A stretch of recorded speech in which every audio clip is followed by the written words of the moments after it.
after the conflict in Galwan. How would you do that? And I think we can start it. And beyond it? Okay, all right. Look, in a way, India and Japan do share the attribute of both being neighbors of China. We are a land neighbor, you are a maritime neighbor, but neighbors are neighbors. We've had our experiences. I mean, in a way you could argue every experience is unique, but for every experience also has, lessons for everybody else, which is why we all watch international relations, that we assess from every experience and every relationship what is the learning for other countries. In our particular case, we had stable relationship with China. It was growing in many respects. In terms of trade, it was very, very substantial. It still is very substantial. There had been a certain amount of investment, mostly from China to India.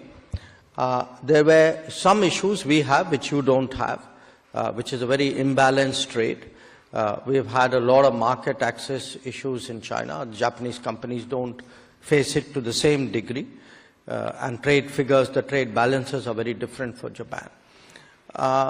But our entire relationship with China was predicated on the fact that the border areas would remain peaceful and stable.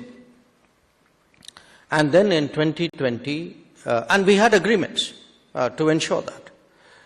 In 2020, for some reason, which is still a matter of speculation, the Chinese chose to bring a lot of forces to the border areas.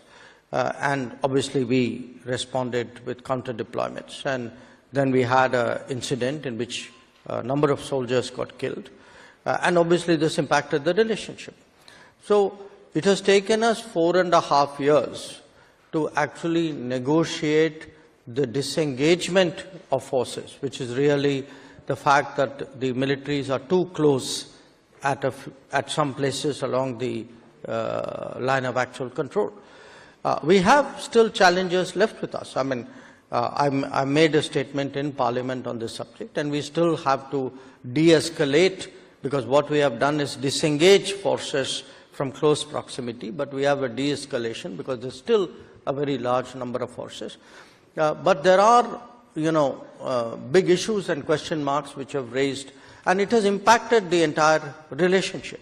So now we have to sit down and discuss with China, how do we, in a sense, rebuild our relationship, and that is an exercise that still has to be undertaken. Before I open up to the audience, we have something else that we want to do, which is we have a video